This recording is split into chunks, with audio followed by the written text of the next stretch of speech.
Hello expats, I'm Betsy from Expat Legru. I'm so happy to share another video with you, this time with Botond and Róza from Hungary. Thank you guys for coming. Thank you for inviting us. We're going to have a nice chat about their experience in Ecuador, buying a land, their documentation for their visa, and even gastronomy. So, let's do it!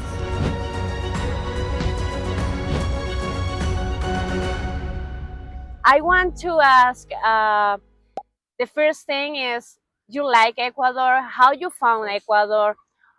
What make you have this choice to move to Ecuador? This is a very interesting question because before coming to Ecuador, we were traveling all across the world, like many people who are digital nomads who want to be like expats somewhere, like Southeast Asia, of course, Philippines, Thailand, Sri Lanka, many places, and in Europe as well. And then we came to South America, to Colombia, and for us it was a little bit just too intense, just Okay. personal, and so we came to Ecuador.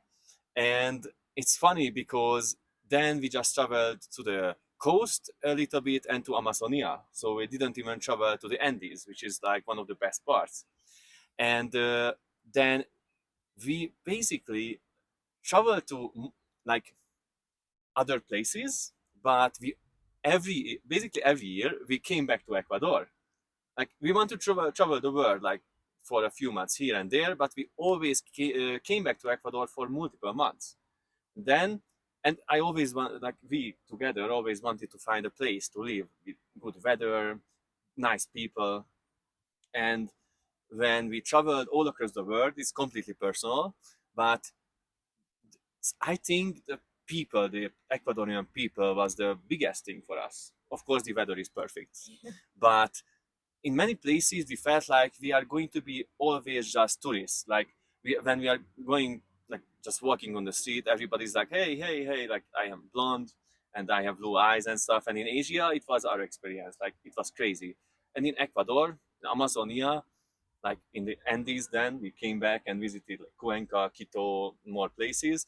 We felt like nobody was really different to us because we are foreigners basically. So then you feel at home. You Yeah, can feel at yeah, home in yeah, Ecuador finally. yeah.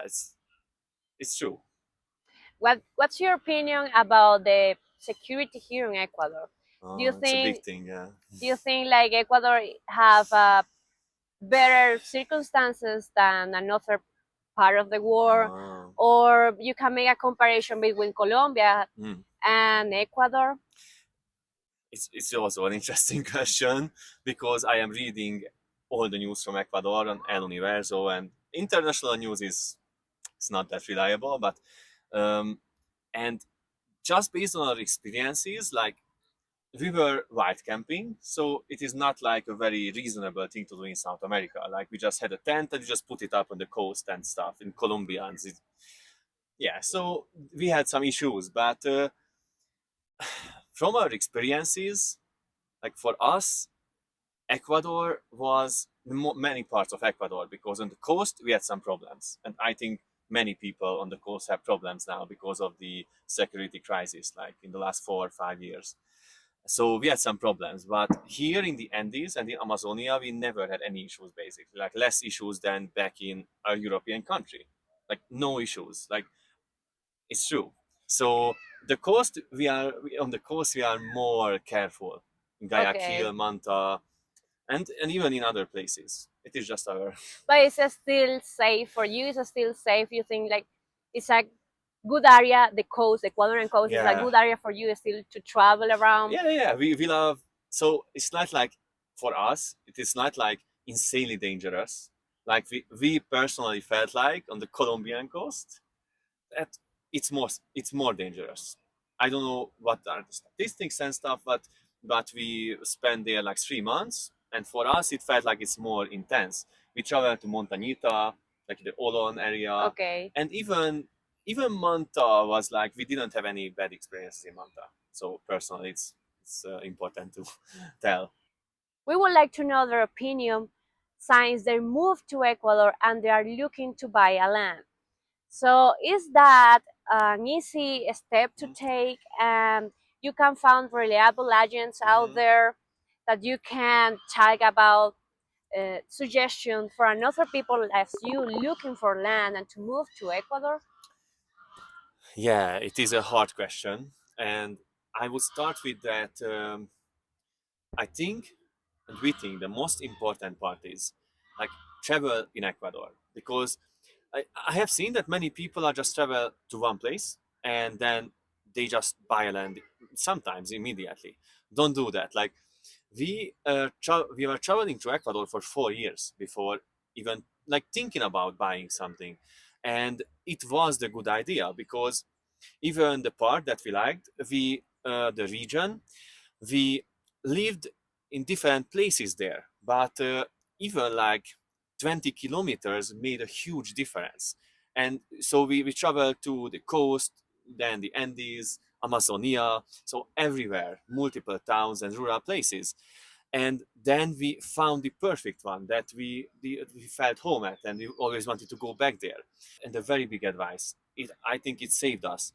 Take a look at, in my opinion, and like you have a particular agent, and if it's only on the market for like 1 month and he had different accounts, for example, in the future, or different real estate agencies under different names, it should be suspicious.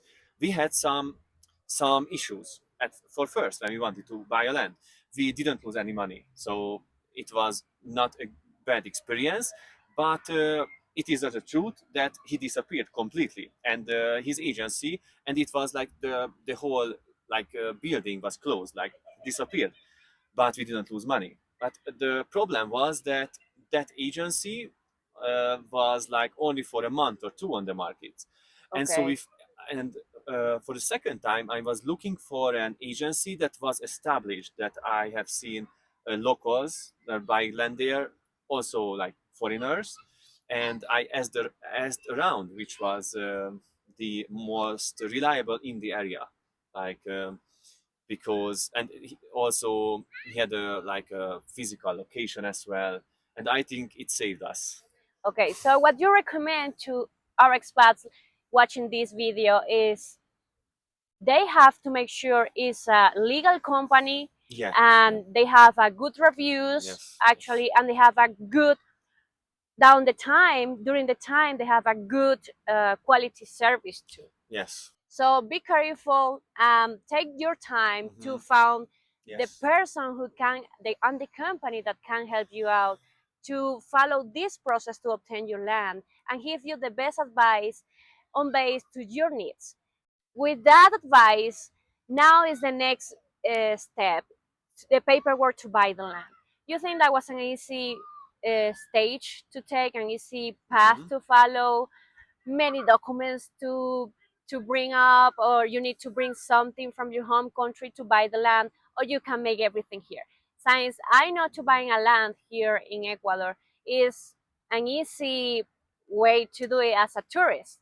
Yes. um, we start doing the visa process while you was looking for your Yes. land. So for the expats out there thinking that they need first the visa before buy a land, No. just share your experience about it. Yeah. So we also get many questions about it, and you don't need many papers to buy land in Ecuador. Just for the papers, you only need a passport. So it is easy, but there are some tricky things along the way with the paperwork, because for the first time we see we saw a great land, and the issue was that it didn't have the like definitive escritura, so the coordinates of the land exactly. And in Ecuador, not every country this is an issue, but in Ecuador you can get a land without this paper, and you are not going to have the exact land, just a part, a certain size of a land, so a part of a land, and then they can change it in the future. And we know this because I contacted an agent who was telling us everything about this kind of paper, like escritura. And so to get a great agent who is going to tell you everything about this certain land, who is checking the papers in the ministry and everything, that it doesn't have debt, all this stuff is very important, because then you just buy a land and who knows, somebody is going to come and take your land. So it's very important to do the legal stuff, even if it takes months, because right now we are like, if it takes a few months to get all the papers in the right way, but it's worth it. Usually it takes, just for people watching this video, usually it takes around 3 to 5 months to have Yes. everything done legally, Yes. registered in Ecuador, so you can say this is my property and you have registered every document in Ecuador. So if you are planning to buy a land or a property in Ecuador, you need to planify everything in advance and keep in mind the timing. If you are going to apply for a visa, which kind of visa can be the best for you, since you need time for that. Then I would like to ask you about your visa. You apply with us your digital nomad visa, and I want you to share the experience before us and during and after.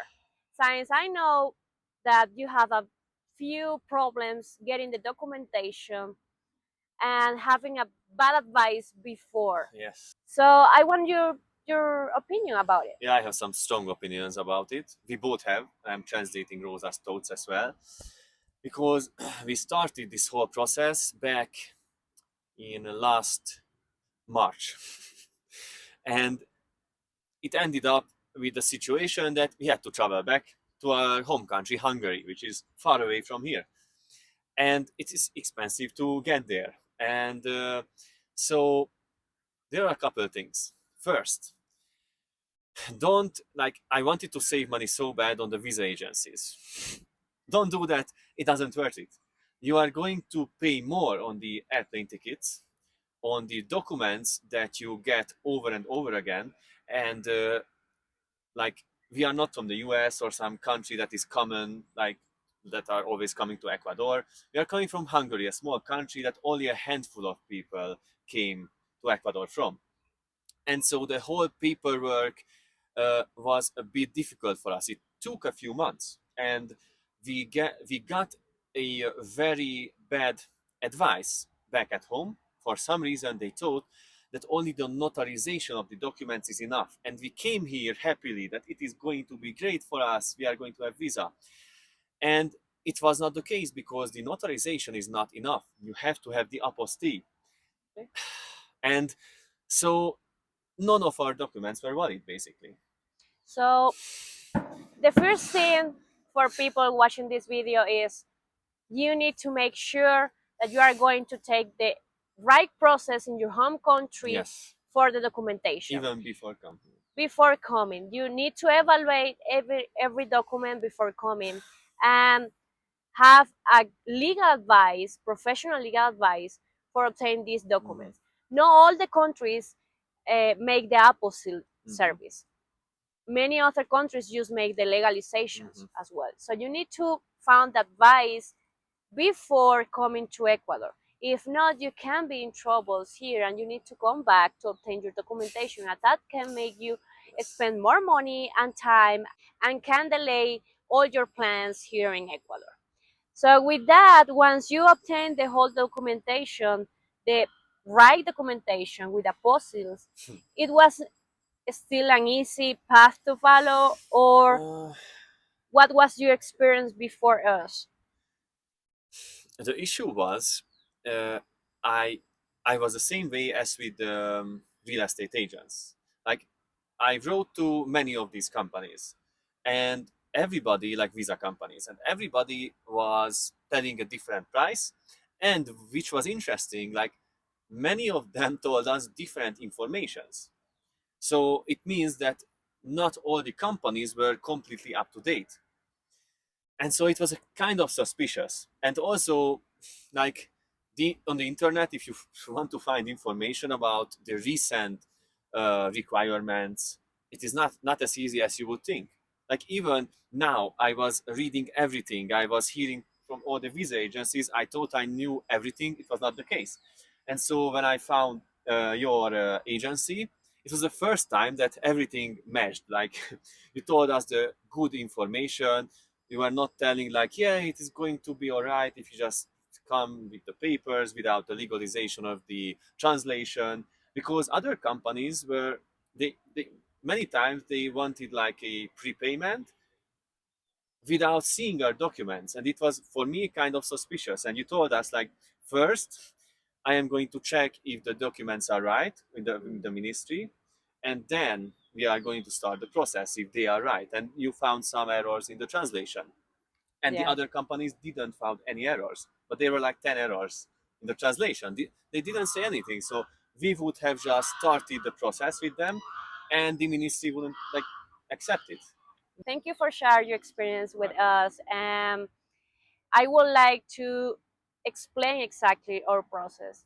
Is a right process should be checking every document before start any process. So make sure the company review your documentation, or if you are going to obtain this documentation, make sure to ask all the questions that you need, because it's so important to have Yes. all the documentation all right. If not, we are going to spend more time to have your case done. So with that, I'm so glad now you have your visa in Ecuador, your digital nomad Can't believe it. visa in Ecuador. I would like you to explain even for people how to obtain these documents, this kind of Mm, documents. An important thing I would like to discuss is translations. mm. Do you think was all the information on Google and on other areas that you checked before have the whole bunch of information that you need before make the translations? So I am working with data analysis as well. So I can read data from the internet, Google, from everywhere. And even with that, I think, I don't know if it's the case with other countries, but from Europe or from Hungary, I think it is a very important thing to know that you don't only need the apostille on your original documents and then the translation and you are happy and good. You also need the legalization or double apostille to your translation. And I couldn't find any information about it. Like everywhere they are telling, yeah, you need the apostille on the original and the translation that is like certified or I don't know, but it's not enough. You need the legalization because otherwise the Ecuadorian government is not going to accept it. It's something important that we have to explain to expats out there. Documents in English we can still translate here. His case is causes from Hungary, and the idiom need to be translated into Spanish or even in English, so we can make another translation here. He made the translations out there, and use the translations per se will need a legalization from the consulate. Mm-hmm. So each document gonna have different translations on different process to follow. Everything depends on your home country. So with that, let's know about the timing. When you Oof. start the process with us, we start back December 2024. Mm-hmm. And by Hmm. now is February. Yeah, Now you have everything done. it's crazy. You think is you think it's a good timing? Was so long for you to obtain, or how was the process for you? The big part of the process was to gather all the documents back home, do the apostille appointments, everything like the translations. We had some errors for the first time, but I think for for my expectation and experience, with with your help, like you exactly knew what we should fix, what we should bring, all this kind of stuff. You went to the ministry and checked all your documents. I think it was pretty fast, but you have to plan for an extension, I think, maybe, because an extension visa for this process, because it's not good if you have to go back home. Yeah, everything depends. Yeah. If you are planning to apply in for your visa in Ecuador during and you bring all the documentation, everything is alright. then we can apply for your visa in the first 3 months. But if Yes. we need time, then you can apply for the extension, for a tourist 90 days Hmm. extension. You have to make sure to follow the whole process. If not, you can be in a hard situation, Hmm. in legal situation. Since when you use the first 90 days, you just have a period of time to apply for your extension. If you don't do it, then you cannot apply for a visa in Ecuador, since you will need be legal in Ecuador while you are applying for your visa. Yeah. With Botond and Róza, we obtained their IDs already. I would like to ask them the best thing to have an ID in Ecuador. I think it is two things for me. The first is for years we are planning to go to the Galapagos, which is for locals who have ID? the ID, the cedula, much cheaper. Like for foreigners now it is like $200 per person, and if you are not super rich, it is a huge amount of money. And now we can go to the Galapagos, the whole national park for much cheaper. And so now we are going to travel there in a few months. We are waiting for this for years. I'm so glad you like Yeah, Galapagos. You, yeah, you will yeah, like the idea to travel to Galapagos. Yeah, yeah. there's a big, a super different point of view of obtaining an ID in Ecuador. But I'm Yeah, so yeah. glad. And we could go to the Basilica in Quito for half price. And all the people in the shops when they ask for it and the terminals, they are like smiling. Like they are asking for passport. You say, ID is good as well. Like, you are Equatoriano. Like, see. I'm so I'm so glad. Now with your ID, yeah, you can obtain many Yes. discounts Yeah, and yeah. different. Even in the It's supermarkets, nice. if you register your ID in the supermarkets, you can obtain a different discount Yeah. than the other normal prices. Um, It's easier also than passport it's based easy. on my experience. What's your opinion, Button, about the healthcare in Ecuador? Uh, I had You some experience with the healthcare. Now, just so we are living near a very small town, a very small village, like a couple hundred person, and everybody is so like worried about it. Okay, we are coming from not from the US, so we have different experiences with healthcare.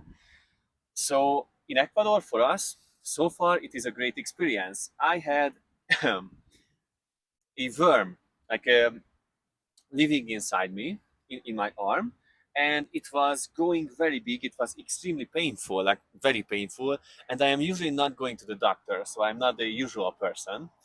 But I was like, I had to go to the doctor because I can't do anything. It is so painful. It was moving inside me, and it was shocking for me, like for the goods. So we went there. It is a very small village, and there was a very like nice place, like a where we could go in. Um, they asked what is my issue. They were very kind. They were registering me. They said, "Oh, it is an emergency, so it is free for you, completely free." Like there's not many countries where you can do it this way. And on the spot, they were doing a surgery. Like I didn't like we didn't even wait. Like it was 5 minutes. In 5 minutes, there were two or three doctors. They were looking at it. They were examining it, and yeah, they did the surgery, and now it is healing.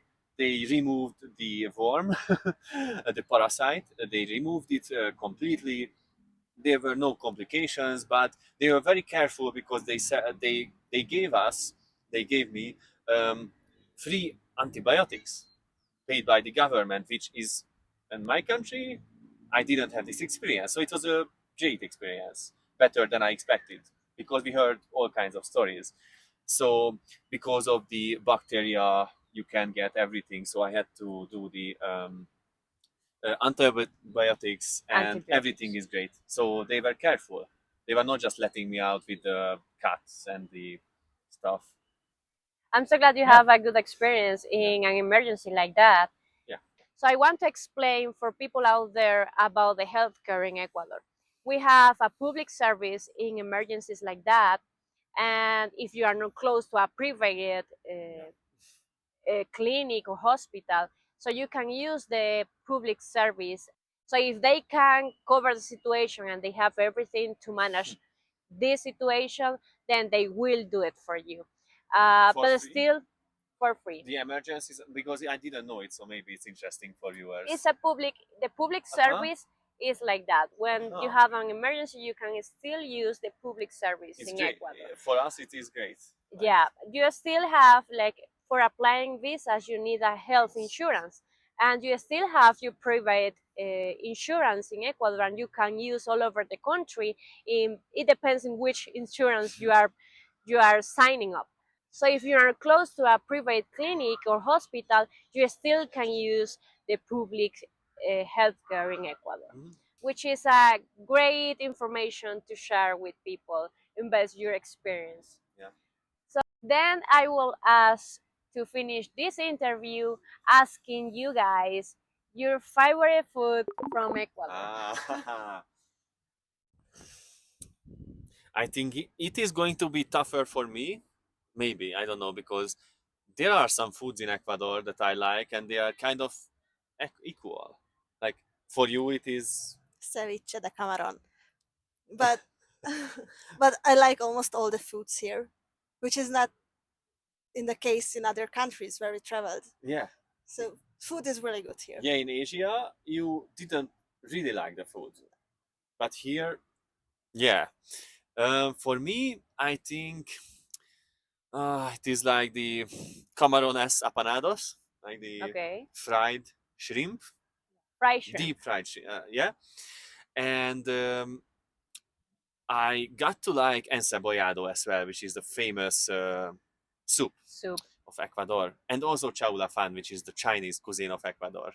It's a mix. Chaulafang is a mix between Chinese food Yeah. and an Ecuadorian fusion. Yes. So it's kind of one of the famous food here too. Yeah, and we both like all these foods, like So tigrillo as well. I could list the whole like.